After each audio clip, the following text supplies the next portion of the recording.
I'm swept away.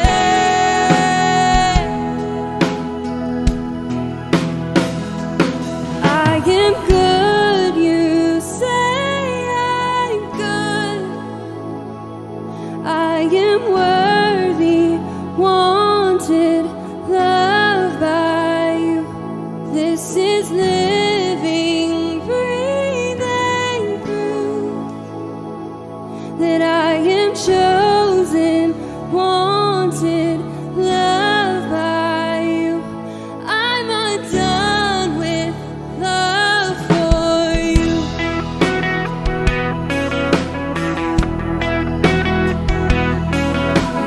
There is a person,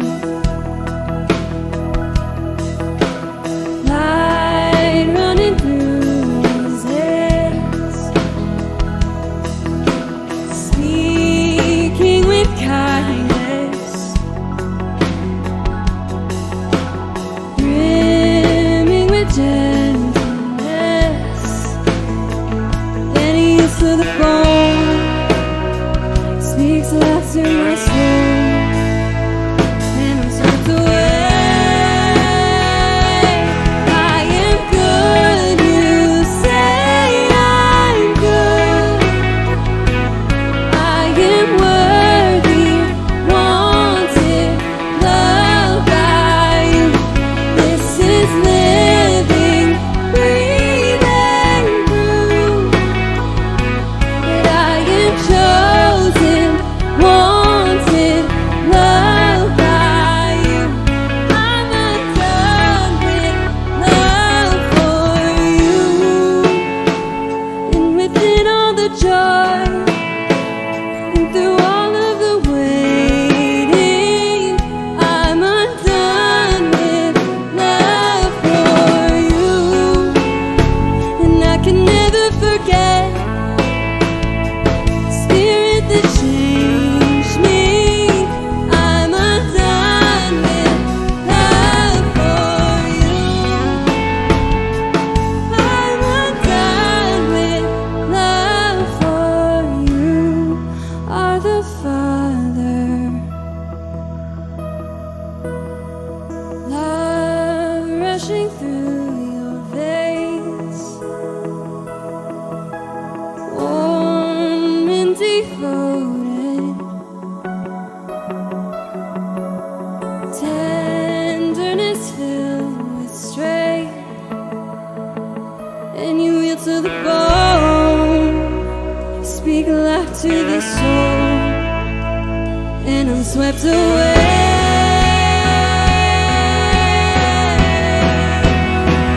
And I'm swept away.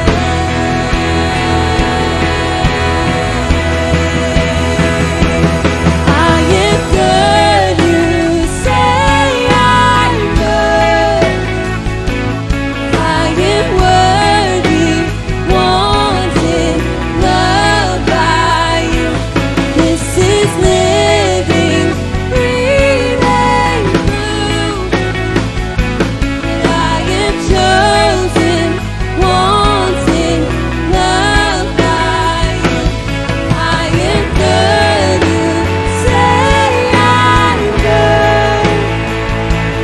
I am worthy, wanted, loved by you. This is living, breathing proof that I am chosen, wanted, loved by you. I am worthy, wanted, loved by you. I'm undone with love for you.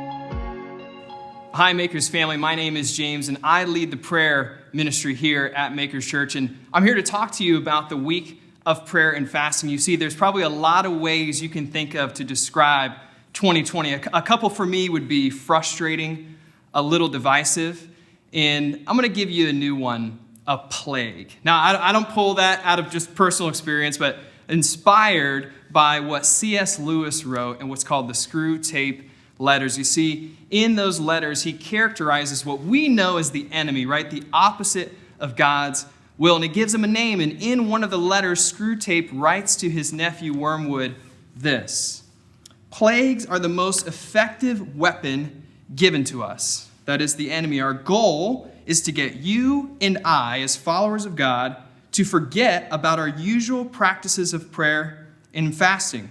Instead, to encourage us to think only about ourselves. You see, prayer and fasting are such palpable weapons for God's people that he calls them out specifically. The enemy is scared of them. But you and I, we're going to use them this week for good. And I don't know where you need breakthrough in your life, but what I do know is if you lean into this, even just a little bit, God is going to bless you. And here's how you can do that this week. There's 3 core ways. The first way is we're going to fast and we're going to sacrifice and be generous for our partner organization in our community called San Diego Rescue Mission. And what we're asking is that you just fast in a way that's healthy for you. That could be a meal a day, or it could be eating out, not ordering Uber Eats, and whatever you would have spent on those meals, donate to our missions fund on the Church Center app. And we're going to give all of those proceeds to San Diego Rescue Mission. The second thing is we're going to pray with and for one another. There's an amazing group guide that you can download at makerschurch.org. And you can use that guide with your significant other, with your family, and with your community group this week. And lastly, we're going to use another one of God's favorite weapons, worship. And we're going to come together for the first time here at the building in the courtyard on Wednesday at 7 p.m. And we're going to have a night of worship. And you can RSVP for that at makerschurch.org or in the Church Center app. So lastly, let me pray for you and our church here as we close. Father, just bless our community as we seek to go to a place that is intimate, that's deep, and a place where we can find you and your blessing. I ask that you guide our community and that we simply just take a next step in how we fast or how we pray for the good of others. Amen. Thanks so much. We'll see you this week.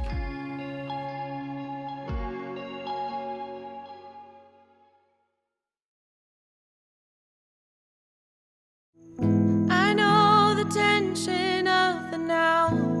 I don't always understand. I don't always get to see everything. When I'm holding out my hands, when I'm counting every breath, Lord, all I need to know is you choose me. You choose me. I'll praise before my breakthrough, till my song becomes my triumph. I will sing because I trust you. I will bring my heart. I will lift my song. When I'm listening for your voice and I'm shutting out the noise, I know that you will speak clearly. When I'm living out my faith, when I'm stepping on the sea, I know you take my hand and walk with me. Walk with me. I'll praise before my breakthrough, till my song becomes my triumph. I will sing because I trust you. I will bring my heart. I will lift my song.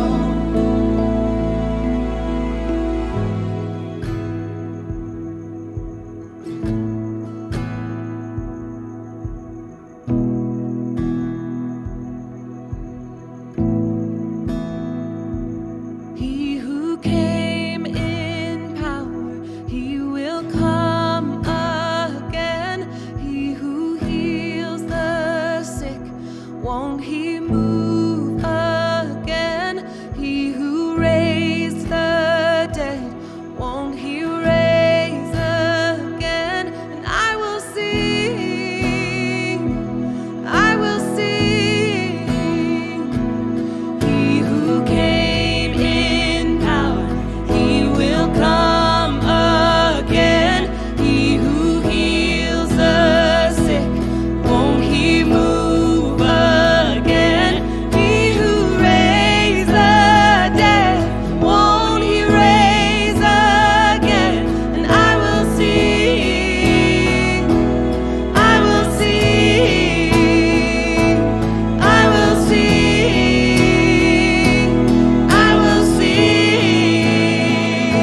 before my breakthrough,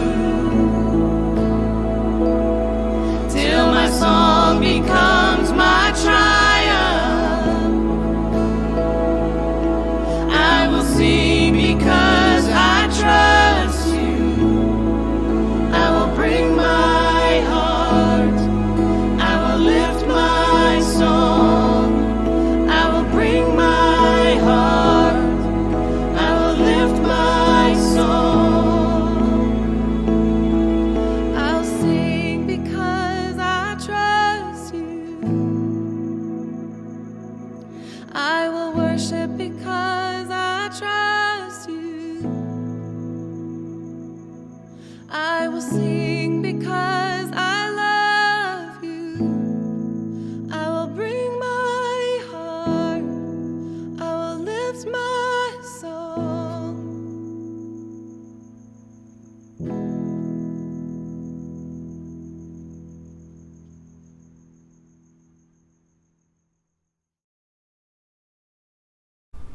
Hebrews 12. Yet once more I will shake not only the earth, but also the heavens. This phrase, yet once more, indicates the removal of things that are shaken. That is, things that have been made in order that the things that cannot be shaken may remain. Therefore, let us be grateful for receiving a kingdom that cannot be shaken. It is Thursday, November 5th, 3:51 p.m. when I am filming this talk. Now, normally we like to pretend that it's Sunday morning and we're joining you live, but to be honest, I thought it was important to kind of bring a little bit of context to where we're at right now. Right now, when I am filming this talk, I feel a little heavy. There is anticipation in the air. It is thick. And maybe if you think back to last Thursday, you were experiencing maybe some of those same feelings that I was. There are so many unknowns right now with the election. And to be honest, there's so many unknowns with everything going on in our lives right now. So how fitting that we as a church are in the middle of a series titled Cannot Be Shaken. It is perfect timing to talk about those things in our lives, those values, those beliefs, that mission that we live on that will never change. Those things that cannot be shaken. See, we're living through a global pandemic. And if you're joining us in San Diego, we actually just went back into the purple tier yesterday, that more restrictive, awful purple tier. And I don't know about you, but now is not the time when I want to be moving backwards. See, right now, Thursday afternoon, many of us are looking with expectant hope to the future. We're hoping that no matter what happens with this election, that God will somehow use all of it to build his kingdom.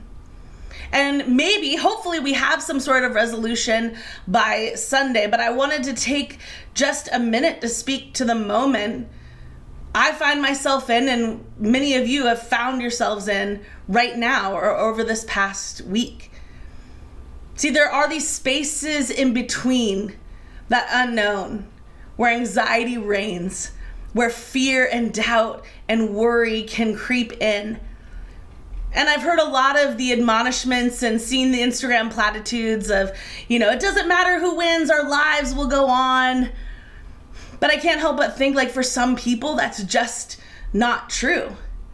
There are so many whose very health, safety, civil liberties, their freedoms, their lives hang in the balance right now. And they don't have the luxury and the freedom that you and I might have to just say, well, it doesn't matter what happens because tomorrow is another day. So I think it's perfect timing for us to talk about some of those unshakable truths that we hold as a church. But even bigger than that, it's the unshakable truth that God has called you and I to as believers and as Christians. As Christians, we have been called to care for those on the outside of power. Our very mission statement as a church declares that we are on mission to love God and to love others, to love our neighbors as ourselves, our immigrant neighbors, our poor neighbors, our homeless neighbors, our refugee neighbors, our gay neighbors, our Black neighbors, our Jewish neighbors, our Catholic neighbors, our atheist neighbors, and yeah, sometimes even our Christian neighbors. We gotta love them too. But see, to love somebody means to care for them deeply, to carry their burdens as your own. The writer in Galatians even speaks to this. In Galatians 6, he says, carry each other's burdens, and in this way, you will fulfill the law of Christ. And so I know that there are a lot of you who are feeling anxious right now. Maybe not even for yourself, but because you are carrying the burden of somebody else. You're feeling the weight of those that you love and that you care for, and you recognize that the choices that we make as a country as to who we elevate into positions of authority and power will affect them. By the time that you hear this on Sunday, we'll know, hopefully, where things have landed.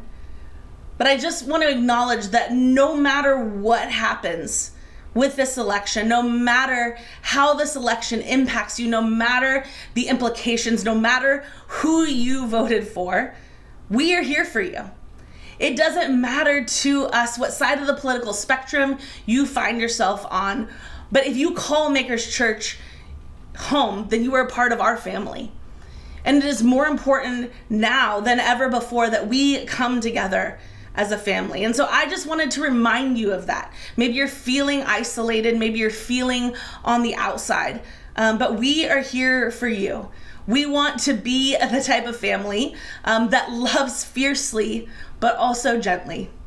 And we want to be the type of people who live with great conviction, but also with a lot of compassion and empathy.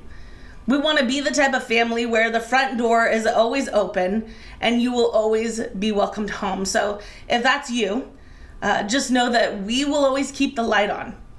Not literally, because nobody's at the building, so don't necessarily go to church right now, but we will always keep the metaphorical light on, meaning it is never too late to come home. It is never too late to rejoin community. It is never too late to come back. And just remember that you are not alone.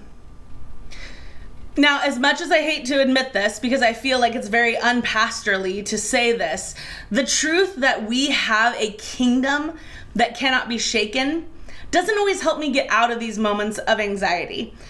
So I'm grateful that God has given us distractions and things to do. And maybe you're like me, where when I start to feel overwhelmed or nervous or anxious about anything, I like to start a project. One of my longest ongoing projects is my garden, which I am very proud of, because you'll notice that I said when I start to get overwhelmed or anxious, I like to start projects. What I did not say is that I like to finish projects. So if you ever come over to my house, do not judge me, but you might see a lot of like half done, unfinished projects. See, the problem is as soon as I get bored of something, like, it's over. If I lose interest, it is done. And to be honest, sometimes that's how I feel about my garden. But what keeps me coming back to the garden day after day is the fact that the garden is full of surprises. You never know how something's going to turn out, how big it will grow. Sometimes I even forget what I planted, which is kind of like a fun little surprise. So I planted this guy right here, as you can see, and I can't really remember if it's a cucumber or if it's a squash. Don't really know, but we're gonna find out in a few months. And one of my favorite surprises of this season has actually been this little guy. Now this is what a passion fruit looks like. And Drew and I planted these passion fruit, and they are growing like gangbusters. We trellised them up a wall, but before we knew it, they were growing over the trellis. They were growing onto our roof. They were even grabbing onto the electrical wires. So a few days ago, I said, Drew, we have to cut part of the surface of the patio that is keeping all the passion fruit from being able to fall through because they have nowhere else to grow. And so like my amazing husband got up there in the heat of the day last Saturday, and he starts cutting away at these panels so that all of this amazing passion fruit can start to fall down. Now, here's the reason why we needed to do that and why passion fruit is so amazing. See, passion fruit has these long tentacles that as they're starting to grow, they reach out for something to grab onto. Now, this is incredible to watch, and I've actually seen it happening. If you watch for long enough, and if you're bored long enough to watch passion fruit grow, man, we need to get a new hobby. But one day I was watching this little green tentacle, and it was looking for something to hold on to. See, this is why you might see vines like a passion fruit growing on a trellis, because all of those crisscrosses gives it lots of space for not only growth, but to hold on to something to grow even more and into a new direction. So every time I look at this passion fruit, I'm reminded of how Jesus used parables. He used metaphor and analogies of gardens to communicate truths about his kingdom and about life in general for us. And while that wasn't necessarily like our intention here at Maker's Church, it's amazing to me that one of the values that we are going to look at, the one we're going to talk about today, is our unshakable value, this truth that we hold, that makers grow together. We chose this as our value because we believe in the unshakable reality that community is the best context for authentic transformation. And because we believe in this value so much, we always make a space for all to belong. And that's what I want to talk about today. I want to talk about how makers grow together. And we're going to start with community as the best context for authentic transformation. Today we're going to look at 3 stories. We have 2 stories from incredible women in our own community and 1 from the Bible. And just because it feels like the right thing to do, we're going to start with the story in the Bible. We're going to actually go to Mark 2. This story in Mark is one of my absolute favorite examples of a group of people coming together. You can call it a community group, if you will, and how this coming together of these people helped radically transform someone's life. Let's read it together. A few days later, when Jesus again entered Capernaum, the people heard that he had come home. So many gathered that there was no room left, not even outside the door, and he preached the word to them. Some men came bringing to him a paralytic, carried by 4 of them. Since they could not get him to Jesus because of the crowd, they made an opening in the roof above Jesus, and after digging through it, lowered the mat the paralyzed man was lying on. When Jesus saw their faith, he said to the paralytic, "Son, your sins are forgiven." Now some teachers of the law were sitting there thinking to themselves, "Why does this fellow talk like that? He's blaspheming. Who can forgive sins but God alone?" Immediately Jesus knew in his spirit that this was what they were thinking in their hearts. And he said to them, "Why are you thinking these things? Which is easier, to say to the paralytic, 'Your sins are forgiven,' or to say, 'Get up, take your mat and walk'? But that you may know that the Son of Man has authority on earth to forgive sins," he said to the paralytic, "I tell you, get up, take your mat, and go home." He got up, took his mat, and walked out in full view of them all. This amazed everyone, and they praised God, saying, "We have never seen anything like this." There is so much to unpack in this story. Did Jesus have an actual home like it says in verse 1? And why did he say to the man that he forgave his sins versus healing him first? Jesus had healed so many people, but everyone said, "We have never seen anything like this. How is this possible?" There's so much to unpack in this story that we don't have time to get to today. But what I want to focus on right now are these 5 words in verse 5. When Jesus saw their faith. It is powerful to me that the faith of his friends was what healed the paralytic man. It was their faith that led to his transformation. I don't know about you, but I want friends in my life like that. I want friends in my community that have a faith that is bigger than mine. I want friends that see my brokenness and my hurt and my pain and say, we are going to take you to Jesus. We are going to stand beside you. We are going to stand with you. We are going to break down any wall. We are going to bust through the roof if we have to, because you and your healing matter that much to us. There have been a lot of obstacles and barriers to community during this season that have kept us from one another. But in the midst of the challenges, there are incredible people at Makers, and I'm sure you know some as well, who are leading our community groups, who are fighting to maintain close relationship and deep friendship, who are caring for one another. And I wanted us to hear from a few of them today. So we're going to watch a short clip from our very own elder, Nancy Dillery, and our community groups leader, James Clare. And they sat down together to talk a little bit about what community has looked like for her in this season. Let's check it out.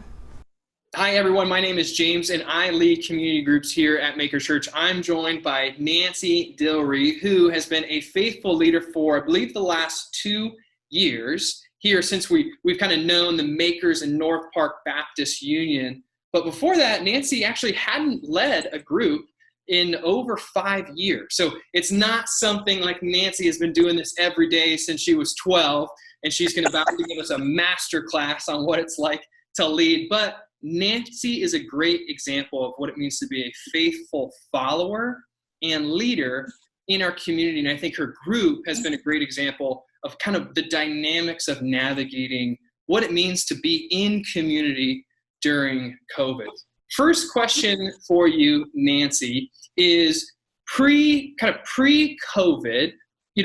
why, I will start off with, why did you want to start that group a couple years ago? And then what happened when COVID hit and you went digitally? Just kind of tell me, what was the original inspiration? And then how did it feel as you had to go solely digital for the last, 6-7 months? Well, as we were talking about different people, we realized that there were several people that were not connected. And we wanted to draw them into a group where they could feel that they had friends and that we could support each other. So that was the feeling behind starting, was just to be a support to one another. And I've forgotten what the second part was. It's okay. I think that's great. You said a great word. I'm going to come back to that. But okay, great. So you start a group and to create relationships, to literally make friends, right? You're getting into a groove, for about a year, and then boom, COVID hits, and you can't meet here anymore in the building. You've got to go totally digital. What's that been like? It was really difficult at first because Zoom was a strange language and a strange experience for most of us. And there were several people that don't have that capability. They don't have computers. They don't have a way to connect that way. So the ones that could, we got through it. We enjoy each other. We were able to just stay close that way and still be part of each other. But I missed the ones that couldn't. And so we wanted to find a way to draw them in. I did funky things with a couple with trying to use 2 phones. And so it got really intense there for a while. Don't worry, I know I'm on the younger side, and I help you out sometimes with technology, Nancy. And, Yes. But I like the creativity. I think the idea of 2 phones, the multiple camera angles. I think maybe if you're looking for a serve team, Mark could probably look for someone with a creative kind of eye for that. I'm just kidding. But no, you said a couple things that I think are great. One is that it's an okay motivation to want to make friends as a way to, that's what coming together is, right? Is making friends. There's a connection there that brings us together. And I think what's amazing to give you kudos on and how we can kind of know that we're on the right track is when we lose that thing and you use words like, I miss them. And I think that that's something that a lot of us are feeling, even those of us who have never done a group, but even just people that we served with. If you were on a serve team, you were a group. If you were just connecting with people who attended here, even if irregularly, you are a group. You're people gathering together who believe in the same thing, and that really resonates with me. So, second question for you, Nancy, is, okay, so to fast forward everybody, Nancy and her group, her Friday ladies group, have recently rejoined here into the Makers Church courtyard because we are able to do that with social distancing guidelines. And Nancy, what's it been like being back into the building? I understand you're doing more of a hybrid experience. Yeah. Just tell me about that. It's really exciting to be able to see people with their reactions to things and body language, and we can't see smiles, but we can see eyes sparkling because we all wear our masks and we all stay separated. But fortunately, God has gifted Makers Church with people who are willing to help, like Kayla and James and Patrick, and they've made things so much easier to do a hybrid with. I'm hopeless with electronics until somebody takes me by the hand and draws me along. So I love it. And I get to sit here in the church and hear Nancy's group every Friday afternoon. And, so one reason I've been able to help her just being here. Right. But, another thing that I love about Nancy is she's willing to just say what she needs. Right. There's plenty of examples where Jesus is asking obvious questions. It feels like what do you need or what do you want to a guy who's blind? Most of us would be like, well, he probably wants his eyesight back. But we don't know that, right? We don't know that how we can help. And Nancy does a great job of just simply stating what she needs help with. And it makes coming alongside her really, really easy and hopefully can make her group feel really cohesive. And we can simply do the best that we can. So Nancy, thanks so much for this. A final kudos to you is that I know that this is hard. And one time a couple months ago, we felt like we were going to be able to go back into the building, but that changed. And you know what? You are taking every inch that God's given you and the government of San Diego is giving us to be able to meet together. And, I appreciate it. I know the people in your group do. So thanks so much for just teaching us a thing or two today, Nancy. Thanks, James. See, authentic transformation, like Nancy was talking about, happens in those spaces where we feel loved and supported, where we're able to be vulnerable because we know that no matter what happens, we're not going to be left behind. Like Nancy said, someone misses us. And what I love about Nancy is that she was willing to make her needs known. She is the one saying, I miss my friends. I miss community. I miss growing together.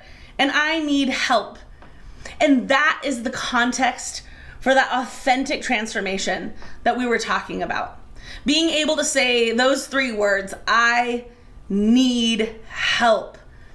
Being able to say that and to make it known is the most important step towards us allowing God to come in and to change us and the lives of those around us. But asking for help takes practice. For some of us, it's not easy. I'm an Enneagram 2, the helper. It is my job. It is my gifting. It is my calling in life to help those around me. And so when I think about being helped, I get sweaty. I'm like, help me. No, I help you. That's my job. Right? But we know that we cannot give what we are not willing to receive. Right? We cannot ask others to do what we are not willing to do. And so we need to practice asking for help until it becomes natural to us. It doesn't make us weak. It doesn't make us incapable. It doesn't make us any less valuable to say, hey, I need a little help. And so we're going to start today. There's no point in us getting together every Sunday and listening to a talk if we're not going to then go and apply it to our lives, right? It's like the parables where Jesus talks about having the kingdom or the treasure, but you just bury it and you sit on it. And we don't want to run that risk of taking these good truths and hearing this word from God and then just burying it and sitting in it. And so I'm going to challenge you right now to practice. I want you to ask someone for help right now. It could be help cleaning the house, could be help with homeschooling, could be help with distance learning, could be help running an errand or planning something, or just asking somebody to talk, to say, hey, I need a friend to listen, or I need somebody to pray and have faith for me. So if there is someone sitting next to you right now, I want you to practice with them. If it's appropriate, maybe don't ask a stranger like, hey, can you come wash my car? Although that sounds great. If anybody wants to come wash my car, let me know. But if you're with somebody, I want you to practice by just turning to them and ask for something small, something practical, or even just a prayer. If there's nobody standing next to you, then I want you to grab your phone and I want you to find somebody to text. Maybe it's your mom or your friend or a coworker, and just say, hey, I really appreciate you so much. Would you help me? I need help. And if you're not ready to ask for help, maybe you don't even know what you need. Maybe you have so many needs you don't even know where to start. I want you to take your phone out and I want you to type the number 97000.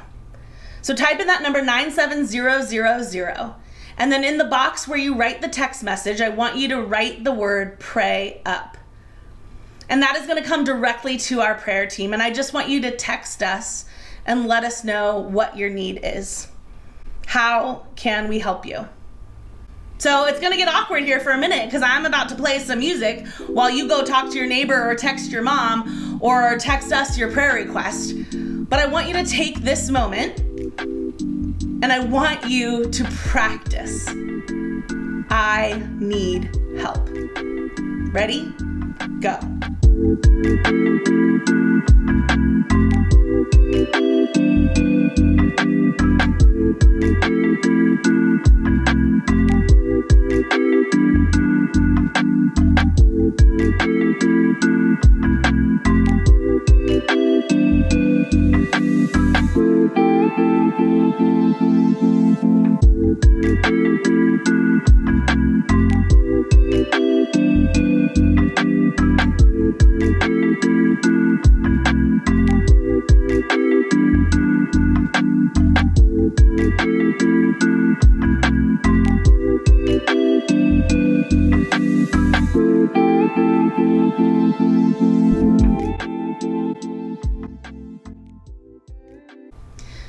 We all need a little help.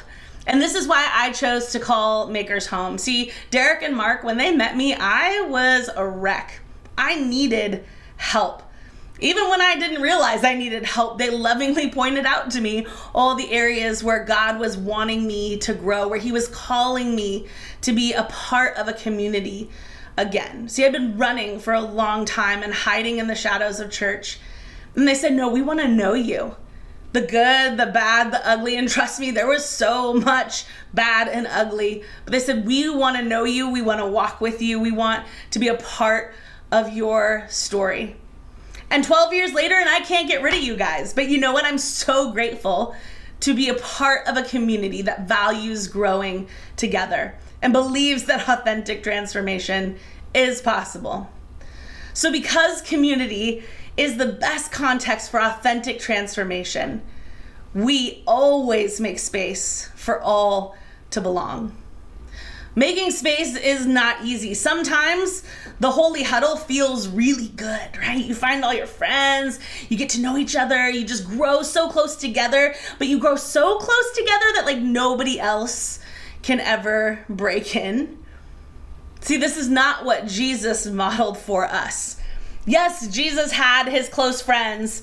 I know he had his disciples, and even within his disciples, he had his favorites. But constantly, Jesus modeled what it meant to make space for all to belong. Jesus invited everyone to follow him. If you look back at that verse in Mark, the story of the paralyzed man being healed, he had a packed house, potentially even his house or the house he was staying in. See, Jesus was always sitting down to have dinner with those who were not like him, those who were not his followers, those who were far from being Christians. He always made a space at the table. And that's what we are called to do as a church. Makers is not about the holy huddle. I'm sorry if that's what you came here for. I just want to disappoint you now and kind of get it over with. But we are not about the holy huddle. We always want to be making spaces in our church and in our personal lives for others to belong. But I get it. If we're honest, for most of us, this is not an easy season to make space. It's hard to socially distance and make friends. And some of you, I know you're stuck in that, like, it's hard to socially distance and make friends. It's hard to socially distance and date. I get it. I can't even imagine how difficult it is right now to navigate those social, situations that require connection and intimacy that are just harder to do when you have to be 6 feet away or wearing a mask or over Zoom, right? So we understand that there are so many limitations put on us right now. But what I love about Erica is that she does not let that stop her. Erica decided, when's the best time to start a community group? In the middle of a global pandemic. And so we're going to hear a little bit from Erica about why she has chosen to fight for community to grow with during this season. Let's check it out. Erica, before we dive into business, I did this with Nancy. I want to do it with you as well. So we'll change the question though.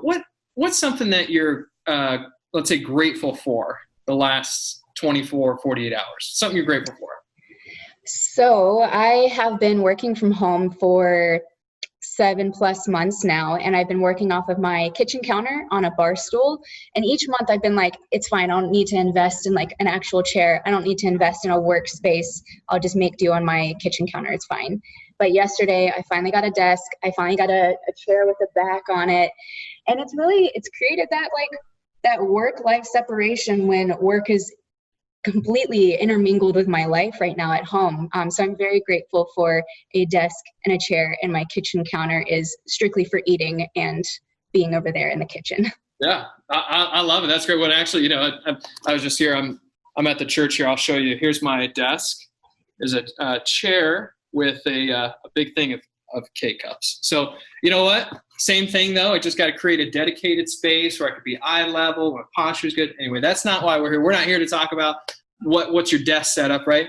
But really is to talk about community in your group. So just as we get started, what was you and Alexa's primary motivation for getting your group going? So Alexa and I actually both individually, before she and I had met, had expressed the same desire, where at Makers we would see young adults from a distance at church before everything was distance or virtual. We both saw these people that we wanted to be friends with. We wanted to somehow hang out with, get to know, and then have them know us.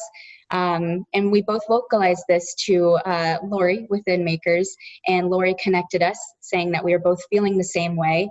So Alexa and I met and we started talking about what could that look like for us? How can we create that together? Making sure our goals aligned, our expectations from a group. And from there, we put together the young adult community. To kind of close this, just to ask you, what's got you motivated to, because I know really it's just you and Alexa that have been meeting together, right? But you've been committed to your time, right? And I know you've got a person or here or there who's kind of joined you, but with all that happening, what's got you motivated to keep going and push through that? Well, I mean, like you had mentioned, I'm sure most people watching have at some point been part of consistent community, consistent meetups, whatever that looks like for them, whether it's friends that meet up consistently or an organized group that meets up consistently. So same with myself. I've been part of that, and I've been fortunate enough to create lifelong friends from groups that were consistent. So Alexa and I have been meeting up for just a little over a month now. And so it's how community builds. Sometimes it's the long haul. And I have so much trust and hope and faith that in the long run, we're going to have a success story. And something we've talked about before is that Alexa and I are facilitators. Yes, we're looking for community. We're looking for friendship within Makers. But we're also here to facilitate other people looking for that as well. And that's really important to us. So it's important to keep at it. It's only been a month, so it's important to keep at it. There's so many layers with the world right now and in the state of things. So I trust so much that down the road, it might take a little bit longer, but community is that important, and finding friendship and facilitating it for other people is very important. One of my absolute favorite things that Erica spoke about is how community is built in the long run. I mean, I shared with you how it was 12 years ago that I came to Makers, right? It's not something that always happens instantly. It is something that we grow and we cultivate. A lot like my passion fruit. I planted this passion fruit over 2 years ago. And this is the first time we have actually gotten fruit. For 2 years, that vine was completely dormant. I'm not talking like the vine was growing, but there was no fruit. I'm talking nothing was growing. I can't tell you how many times I contemplated ripping that thing out of the ground because I just couldn't take the stagnation anymore. I was like, dude, either grow or get out of here, right? But for 2 years, what I didn't know is that my passion fruit was growing roots deep into the ground. And so I'm going to take you out back so you can see exactly what this thing looks like. So you can see the amount of growth that has happened. So 2 years ago, we planted this passion fruit and it only went up to about here. And then I kid you not, all of the sudden, it started growing. You can see how thick and how full it is up here. And then it kept growing. And then it kept growing. We had to start tying all the fruit up because there was too much fruit. And then it kept growing. And then it kept growing. We didn't even realize that it had grown the entire expanse of our patio. This is an amazing example of how when your roots grow deep, the fruit that comes from it is so beautiful and so full. I know it is hard to believe that all of that growth has just happened in the last few months. But that's the crazy thing about so much of the things that grow in the garden, the passion fruit, the tomatoes, whatever this guy is, we don't know, maybe a cucumber, maybe a squash, but the truth is that you're gonna grow deep roots long before you ever see the fruit. And that's the way that God designed it, because those roots, those are the things that we pull nourishment from. Those are the things that anchor us. And yeah, the fruit is great, but when the winds come and the storms of life come and the crazy election seasons, the fruit is not what keeps you anchored and rooted, right? The fruit is what falls off, but those things that cannot be shaken, those are the roots that we get to plant deep. And that is my invitation to you today, is to grow with us, to plant your roots deep, to find a community of people, whether it's a community group or even just one person that you can be honest with and vulnerable with, that you can say, hey, I need help. I miss my friends. Like, I need somebody to come alongside me. And that's what we're gonna do all this next week. This whole next week, we are going to be spending time together as a community, seeking the face of God together. We're gonna be praying together. We're gonna be worshiping together. We're gonna be crying out to God through fasting together, because we believe that, yes, we can do all of these things on our own, but man, isn't it so much better to grow together? Isn't it so much better to have the support when you need it? So I wanna invite you to join us for this week of prayer and fasting. And I believe that if you do, you're gonna find your life changed. If you are here and you have never said yes to following Jesus, maybe the idea of community is foreign to you, and this thought of being open and honest and vulnerable and admitting that you need help, or maybe that your life isn't what you thought it would be, feels overwhelming. Well, I just want to say you're in the right place. And if you're ready to follow Jesus, we want to share that journey with you. And we would love for you to text the words "new follower" to 97000, and I'll reach out and we can have a conversation about what that looks like to not only follow Jesus, but to follow Jesus in the context of a community. And maybe you're not quite ready to take that step, but you can feel that calling. You see the light at the house. You see that seat at the table and you think, maybe that's for me. Maybe that light was left on for me and maybe that's my seat. And if that's you, I just want you to journey with us this next week. Take a chance, take a risk. Show up to worship night. Come to some of these moments that we're going to be curating online. Try praying for the first time. Maybe even just ask God right now, God, if you're real, like, show yourself to me. Make it known. Show me the fruit and just watch what God does. And so I want to invite you to join us for the week of prayer and fasting. And we're going to hear a little bit more about that from my friend James. And I want to thank you for sitting with me in this moment of stress and anxiety and uncertainty and incredible hope and promise and beauty and joy. Because no matter what happens, we're in it together. Love you guys, and we'll see you next week.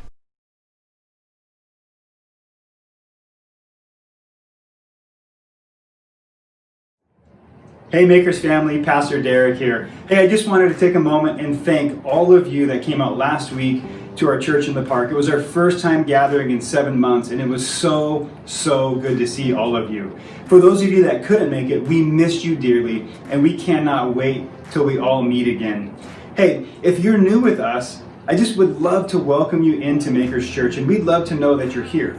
And the best way to let us know that you're here is to pull out your phone and text the word Makers to the number 97000. And what will happen is one of us will reach out to you and follow up with you and welcome you into our family as Makers Church. Also, I wanted to take a moment and thank all of you that have been giving so generously, so regularly. You have just been so faithful, and we literally couldn't be the church in the way that we are without your generosity. So thank you, thank you, thank you. If you're new with us or you haven't been giving with us and you'd like to begin to do that, we would love to invite you to that today. There's going to be a slide on the screen that tells you 3 different digital ways to give via text, going to our website, and through our Church Center app. And we would love for you to begin a life of generosity with us together. We're so grateful for all of you, and we cannot wait to see you this week for our week of fasting and prayer. Please join us for that. We love you.